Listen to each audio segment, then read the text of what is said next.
یہ قرآن ایک بابرکت کتاب ہے جسے ہم نے آپ صلی اللہ علیہ وسلم پر نازل کیا تاکہ لوگ اس پہ غور اور فکر کریں اور تاکہ اہل فہم اس سے نصیحت حاصل کریں۔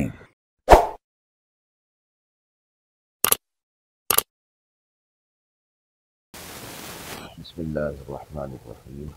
السلام علیکم ورحمۃ اللہ وبرکاتہ۔ ناظرین کرام، درس قرآن مجید کے آج کے اس پروگرام میں ہم سورۃ التوبہ کی آیت نمبر 53 تا 57 کا ترجمہ اور تفسیر پیش کر رہے ہیں، اور آخر میں پوچھے گئے سوال کا جواب ہوگا۔ اعوذ باللہ من الشیطان الرجیم، بسم اللہ الرحمن الرحیم۔ قل انفقوا طوعا او کرها لن يتقبل منكم انکم کنتم قوما فاسقین وما منعهم ان تقبل منهم نفقاتهم الا انهم كفروا بالله وبرسوله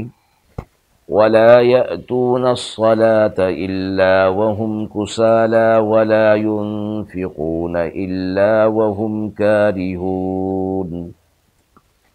فلا تعجبك أموالهم ولا أولادهم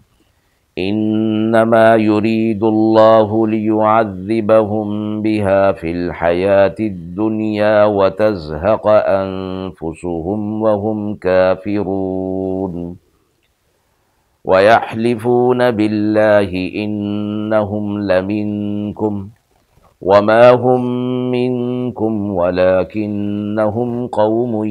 يفرقون لو يجدون ملجأ أو مغارات أو مدخلا لولوا إليه وهم يجمحون۔ آیات مبارکہ کا ترجمہ ملاحظہ فرمائیں۔ آپ کہہ دیجئے، مال خرچ کرو خوشی سے یا نہ خوشی سے، ہرگز قبول نہ کیا جائے گا تم سے، بے شک تم نافرمان ہو، اور موقوف نہیں ہوا قبول ہونا ان کے خرچ کا مگر اسی بات پر کہ وہ منکر ہوئے اللہ اور اس کے رسول صلی اللہ علیہ وسلم سے، اور نماز کو نہیں آتے مگر یہ کہ سستی کے ساتھ، اور خرچ نہیں کرتے مگر برے دل کے ساتھ۔ سو تعجب نہ کریں ان کے مال اور اولاد سے، یہی چاہتا ہے اللہ کہ ان کو عذاب میں رکھے ان چیزوں کی وجہ سے دنیا کی زندگی میں، اور نکلے ان کی جان اور وہ اس وقت تک کافر ہی رہیں، اور قسمیں کھاتے ہیں اللہ کی کہ وہ تم میں سے ہیں اور وہ تم میں نہیں، لیکن وہ لوگ ڈرتے ہیں تم سے۔ اگر وہ پائیں کوئی پناہ کی جگہ یا غار یا سر چھپانے کی جگہ تو وہ الٹے بھاگیں گے اسی طرف رسیاں توڑاتے ہوئے۔ آیات میں تذکرہ وہی منافقین کا چل رہا ہے، اور آپ صلی اللہ علیہ وسلم سے یہ فرمایا گیا آیت نمبر 53 کے اندر کہ آپ ان سے کہہ دیجئے کہ وہ مال خرچ کریں چاہے خوشی کے ساتھ یا نہ خوشی کے ساتھ، یہ قبول نہیں کیا جائے گا، کیونکہ یہ لوگ فاسق ہیں، منافق ہیں، اور اللہ کے ہاں عمل کی قبولیت اس وقت تک نہیں جب تک کہ ایمان نہ ہو۔ ایمان عمل کی قبولیت کی پہلی شرط ہے جو ان کے اندر موجود نہیں، اس لیے فرمایا کہ تم خوشی سے کرو یا نہ خوشی سے کرو، لیکن یہ تمہارا مال قبول نہیں کیا جائے گا۔ اور فرمایا کہ یہ اس وجہ سے ہے کہ اللہ اور اس کے رسول صلی اللہ علیہ وسلم کے یہ لوگ منکر ہو گئے ہیں، مراد اس سے یہ کہ ایمان نہیں ہے۔ اور دوسری چیز فرمائی گئی کہ یہ نماز کے لیے تو آتے ہیں اس لیے کہ منافق تھے، اپنے آپ کو اہل ایمان کے اندر شمار کرتے تھے، تو اہل ایمان والے جو اعمال تھے یعنی نماز کا پڑھنا تو اہل ایمان کے ساتھ وہ شامل ہوا کرتے تھے، لیکن نماز میں وہ سستی کیا کرتے تھے، اور اگر دکھانے کے لیے خرچ کرتے تو دل میں ان کی خوشی نہیں ہوتی تھی، بلکہ نہ چاہتے ہوئے وہ لوگ خرچ کیا کرتے تھے، اور مال کو سنبھال کر رکھا کرتے تھے۔ اللہ رب العزت نے ان پر مال اور اولاد کی فراوانی فرما دی، اور پھر فرمایا کہ آپ کو ان کا مال اور اولاد تعجب میں نہ ڈالے،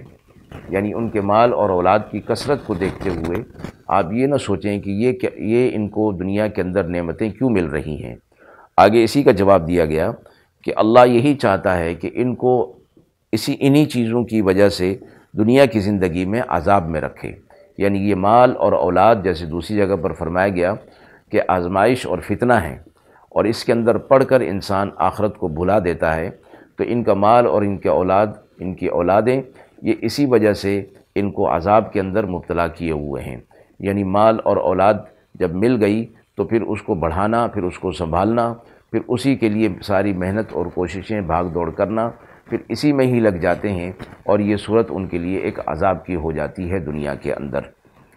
اور یہ اس وقت تک کافر رہیں گے جب تک کہ یہ دنیا کے اندر ہیں، یعنی موت تک ان کے اوپر کفر رہے گا۔ قسمیں کھاتے ہیں آپ کے پاس کہ ہم مسلمانوں میں سے ہیں، اللہ نے فرما دیا وہ تم میں سے نہیں ہیں۔ اللہ نے ان کا نفاق، ان کا کفر اہل ایمان پر، آپ صلی اللہ علیہ وسلم پر ظاہر کر دیا ہے، اور اس لیے قسمیں کھاتے ہیں کہ وہ اہل ایمان سے ڈرتے ہیں، کیونکہ ان کے دلوں کے اندر کفر ہے، اور اپنے آپ کو اہل ایمان کے ساتھ کر کے،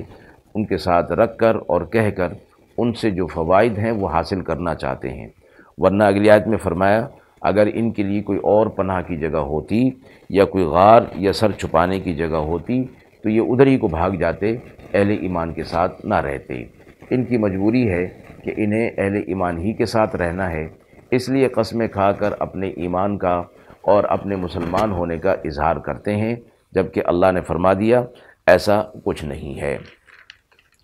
تو یہ فرمایا گیا کہ جب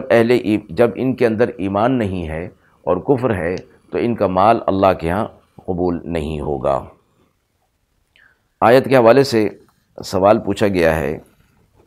کہ منافقین کی ان آیات میں کیا علامات بیان کی گئی ہیں؟ منافقین کی دو علامتیں ان آیت میں بیان فرمائی گئیں۔ آیت نمبر 54 میں ایک یہ کہ اللہ اور اس کے رسول صلی اللہ علیہ وسلم پر ایمان نہیں لاتے، یہ تو ایمان نہ ہونے کی بات ہے، اسی وجہ سے یہ منافق ہیں۔ تو ایک نشانی ان کی یہ بتائی گئی کہ نماز کے لیے، ظاہری نشانی کہ نماز کے لیے آتے ہیں لیکن وہ سستی کرتے ہیں، اور دوسرا اللہ کی راہ میں خرچ کرتے ہیں تو ناگواری کے ساتھ خرچ کرتے ہیں۔ تو یہ منافقین کی یہ دو ظاہری نشانیاں یہاں بیان فرما کر اہل ایمان کو اس بات پہ تنبیہ کر دی گئی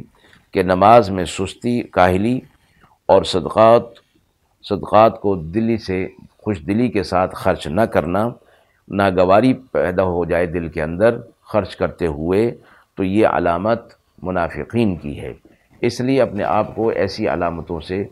دور رکھیں، مسلمانوں کو ان علامات سے اور ان چیزوں سے اپنے آپ کو بچانا چاہیے تاکہ ان کا شمار منافقین کے اندر نہ ہو بلکہ مخلصین مسلمانوں کے اندر ان کا شمار ہو جائے۔ وآخر دعوانا ان الحمد للہ رب العالمین۔